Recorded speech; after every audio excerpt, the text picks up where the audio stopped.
Ambo ikaw. Ambo ikaw.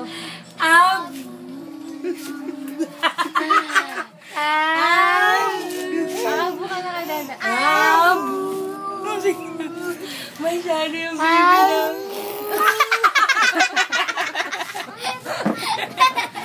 Kaligaya na. Masaya siya.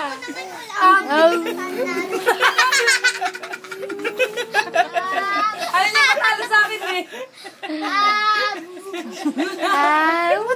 Talikod mo. Sobra oh. Birthday mo kasi ngayon. Oh, pwede siya maging masaya. Birthday niyo po. Oo, monthly.